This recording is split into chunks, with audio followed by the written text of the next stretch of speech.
ನಮಸ್ತೆ friends, we are cooking ಚಾನಲ್ಗೆ ನಿಮಗೆಲ್ರಿಗೂ ಸ್ವಾಗತ. ಆರೋಗ್ಯಕರವಾದ ಹಾಗೆ ತುಂಬ ರುಚಿಯಾದ ಎಲ್ಲದಕ್ಕೂ ಕಾಂಬಿನೇಷನ್ ಆಗೋವಂತಹ ಒಂದು ರೆಸಿಪಿ ನಿಮ್ಮ ಮುಂದೆ ತಂದಿದ್ದೀನಿ. ಏನು ಅಂತೀರಾ?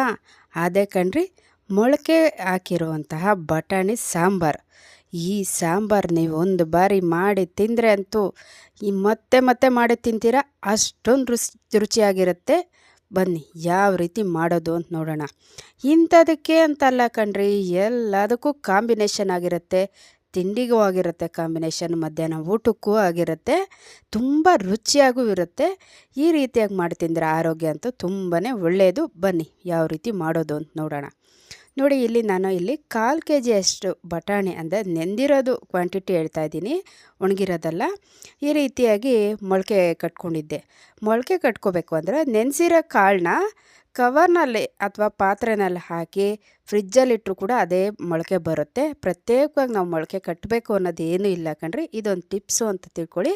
ಹಾಗೆ ಮೊಳಕೆ ಬಟಾಣಿನ ಈ ರೀತಿ ಕುಕ್ಕರ್ಗೆ ಹಾಕಿ ಅರ್ಧ ಲೀಟ್ರ್ ನೀರು ಸೇರಿಸಿ ಮುಚ್ಚಳ ಮುಚ್ಚಿ 3 ವಿಜಿಲ್ ಬರ್ಸ್ಕೋಬೇಕಾಗತ್ತೆ. ದಯವಿಟ್ಟು ನಮ್ಮ ವಿ ಆರ್ ಕುಕಿಂಗ್ ಚಾನಲ್ನ ಸಬ್ಸ್ಕ್ರೈಬ್ ಮಾಡ್ಕೊಳ್ಳಿ, ವಿಡಿಯೋಗೊಂದು ಲೈಕ್ ಕೊಡಿ, ವಿಡಿಯೋನ ಕೊನೆವರೆಗೂ ನೋಡಿ. ಹೆಲ್ತ್ಫುಲ್ ಆದ ಈ ರೆಸಿಪಿ, ರುಚಿಯಾದ ರೆಸಿಪಿ ಮಾಡಿದ್ದೀನಿ, ಆರೋಗ್ಯವಾಗಿರಿ ಅಂತ ಹೇಳೋಕ್ಕೆ ಇಷ್ಟಪಡ್ತೀನಿ. ಹಾಗೆ ಯಾವ ರೀತಿ ಬಂತು ಅಂತ ಕಮೆಂಟ್ ಮಾಡೋದು ಮರಿಬೇಡಿ. ನೋಡಿ, ಇಷ್ಟು ಮಾತ್ರ ಬೆಂದರೆ ಸಾಕಾಗುತ್ತೆ ನಮ್ಮ ಬಟಾಣಿ ಕಾಳಂತೂ. ನೋಡಿ, ಇಷ್ಟು ಮಾತ್ರ ಬೆಂದಿದ್ದಾದಮೇಲೆ ಈ ಬಟಾಣಿ ಕಾಳನ್ನ ಒಂದು ಸೌಟಷ್ಟು ನಾನು ಪಕ್ಕಕ್ಕೆ ತೆಗೆದಿಟ್ಕೊತೀನಿ. ಏನಕ್ಕೆ ಅಂತ ಮತ್ತೆ ಹೇಳ್ತೀನಿ, ವಿಡಿಯೋ ಕೊನೆವರೆಗೂ ನೋಡಿ. ಹಾಗೆ ಇದಕ್ಕೆ ಕಾಂಬಿನೇಷನ್ ಆಗಿ ಆಲೂಗಡ್ಡೆ ಬದನೆಕಾಯಿ ಸೇರಿಸ್ಕೊತಾ ಇದ್ದೀನಿ. 4 ಬದನೆಕಾಯಿ ಹಾಗೆ 2 ಆಲೂಗಡ್ಡೆನ ಈ ಥರ ಕಟ್ ಮಾಡಿ ತೊಳೆದು ಕುಕ್ಕರ್ಗೆ ಸೇರಿಸ್ಕೊಂಡು ಮತ್ತು ಅರ್ಧ ಲೀಟ್ರ್ ನೀರು ಸೇರಿಸ್ಕೊಂಡು ಮತ್ತು ಉಪ್ಪು ಸೇರಿಸಿ ಮುಚ್ಚಳ ಮುಚ್ಚಿ 1 ವಿಜಿಲ್ ಬರ್ಸ್ಕೋಬೇಕಾಗುತ್ತೆ ಕಣ್ರಿ. ತುಂಬ ಬೇಗನೆ ಆಗುತ್ತೆ ಸಾಂಬಾರು. ಎಲ್ಲದಕ್ಕೂ ಕಾಂಬಿನೇಷನ್ ಅಂತೂ ಅಲ್ಟಿಮೇಟ್ ಅಂತ ಹೇಳ್ಬೋದು. ಈ ಸಾಂಬಾರು ರುಚಿ ಅಂತೂ ಹೇಳೋದಕ್ಕೆ ಸಾಧ್ಯವೇ ಇಲ್ಲ, ಅಷ್ಟೊಂದು ರುಚಿಯಾಗಿರುತ್ತೆ ಈ ಮೊಳಕೆ ಕಾಳಿನ ಬಟಾಣಿ ಸಾಂಬಾರು. ಹಾಗೆ ನಾವು ಮಸಾಲೆಗೆ ಬೇಕಾಗಿರೋವಂಥ ಪದಾರ್ಥ 2 ಟೊಮೊಟೊ ಹಣ್ಣು, 1 ಈರುಳ್ಳಿನ ಸ್ವಲ್ಪ ಎಣ್ಣೆ ಸೇರಿಸ್ಕೊಂಡು ಫ್ರೈ ಮಾಡಿ ಇಟ್ಕೋಬೇಕಾಗತ್ತೆ. ಹಾಗೆ ನಾನು ಬಟಾಣಿ ತೆಗೆದಿಟ್ಕೊಂಡಿದ್ನಲ್ಲ, ಆ ಬಟಾಣಿಗೆ ಸ್ವಲ್ಪ ಒಂದು ಅರ್ಧ ನಿಂಬೆಹಣ್ಣು ಗಾತ್ರದ ಹುಣಸೆಹಣ್ಣು ಸೇರಿಸ್ಕೊಂಡು ಒಂದು ಸ್ವಲ್ಪ ನೆನೆಸಿಟ್ಕೋಬೇಕಾಗತ್ತೆ. ಇದು ಮಸಾಲೆ ರುಬ್ಬಕ್ಕೆ ಬೇಕಾಗುತ್ತೆ ಕಣ್ರಿ. ನೀವು ಡೈರೆಕ್ಟಾಗಿ ಜಾರ್ಗೆ ಹುಣಸೆಹಣ್ಣು ಹಾಕ್ತೀನಿ ಅಂದರೂ ಕೂಡ ನಡೆಯುತ್ತೆ, ಏನು ತೊಂದರೆ ಇಲ್ಲ. ಹಾಗೆ ಒಂದು ಜಾರ್ಗೆ 1 ಕಪ್ಪಿನಷ್ಟು ಹಸಿ ತೆಂಗಿನಕಾಯಿ ಸೇರಿಸ್ಕೊತಾ ಇದ್ದೀನಿ. ಈ ತೆಂಗಿನಕಾಯಿನ ಮೊದಲೇ ನುಣ್ಣಗೆ ರುಬ್ಕೋಬೇಕಾಗುತ್ತೆ. ಈ ಸಾಂಬಾರಿಗೆ ತೆಂಗಿನಕಾಯಿ ನೀವು ಎಷ್ಟು ಹಾಕ್ತೀರೋ ಅಷ್ಟೊಂದು ರುಚಿಯಾಗಿರುತ್ತೆ, ಅದಂತೂ ನೆನಪಲ್ಲಿಟ್ಕೊಳ್ಳಿ. ಹಾಗೆ ಈ ತೆಂಗಿನಕಾಯಿ ನುಣ್ಣಗಾಗಲಿ ಅನ್ನೋ ಕಾರಣಕ್ಕೆ ಸ್ವಲ್ಪ ಉಪ್ಪು ಸೇರಿಸ್ಕೊಂಡಿದ್ದೀನಿ. ಸೇರಿಸೋದು ಬಿಡೋದು ನಿಮ್ಮ ಆಪ್ಷನಲ್. ಹಾಗೆ ಈ ರೀತಿಯಾಗಿ ನುಣ್ಣಗೆ ರುಬ್ಕೊಂಬಂದಿದ ನಂತರ ಹುರಿದಿರೋಂಥ ಮಿಶ್ರಣ ಹಾಗೆ ಈ ಬಟಾಣಿ ಹುಣಸೆಹಣ್ಣು ಹಾಕ್ಕೊಂಡು ರುಬ್ಕೊಬೇಕಾಗುತ್ತೆ. ಒಂದೇ ಸರಿ ನೀವು ದೊಡ್ಡ ಜಾರ್ಗೆ ಹಾಕಿ ಕೂಡ ರುಬ್ಕೊಬೋದು. ನಾನು ಚಿಕ್ಕ ಜಾರ್ ಆಗಿರೋದ್ರಿಂದ ಈ ರೀತಿ ರುಬ್ಕೊತಾ ಇದ್ದೀನಿ. ಇನ್ನೊಂದು ವಿಷಯ ನೋಡಿ, ಈ ಮನೆ ಸಾಂಬಾರು ಪುಡಿ ನಿಮಗೆ ಬೇಕಾದಲ್ಲಿ ಈ ನಂಬರ್ಗೆ ಕಾಂಟ್ಯಾಕ್ಟ್ ಮಾಡ್ಬೋದು. ಖಂಡಿತವಾಗೂ ನಾವು ಕೊರಿಯರ್ ಮಾಡ್ತೀವಿ. ಹಾಗೆ ಒಗ್ಗರಣೆಗೆ 1 ಟೇಬಲ್ ಸ್ಪೂನು ಎಣ್ಣೆ ಸೇರಿಸ್ಕೊಂಡು ಹಾಗೆ 1 ಟೀ ಸ್ಪೂನ್ ಸಾಸಿವೆ ಸೇರಿಸ್ಕೊಂಡು, ಸಾಸಿವೆ ಎಲ್ಲ ಸಿಡಿದ ನಂತರ 1 ಈರುಳ್ಳಿನ ಸಣ್ಣ ಸಣ್ಣದಾಗಿ ಕಟ್ ಮಾಡಿ ಈ ಥರ ಒಗ್ಗರಣೆಗೆ ಸೇರಿಸ್ಕೊತಾ ಇದ್ದೀನಿ ಕಣ್ರಿ. ಹಾಗೆ 1 ಟೀ ಸ್ಪೂನಷ್ಟು ಜೀರಿಗೆ ಸೇರಿಸ್ಕೋಬೇಕಾಗುತ್ತೆ ಒಗ್ಗರಣೆಗೆ, ಮತ್ತು 1 ಕಡ್ಡಿಯಷ್ಟು ಕರಿಬೇವಿನ ಸೊಪ್ಪು ಸೇರಿಸ್ಕೋಬೇಕಾಗತ್ತೆ. ಒಗ್ಗರಣೆಗಂತೂ ತುಂಬ ಚೆನ್ನಾಗಿರುತ್ತೆ ಈ ಸಾಂಬಾರಂತೂ. ನೀವು ಒಂದು ಸರಿ ಟ್ರೈ ಮಾಡಿಲ್ಲ ಅಂದರೆ ಟ್ರೈ ಮಾಡಿ.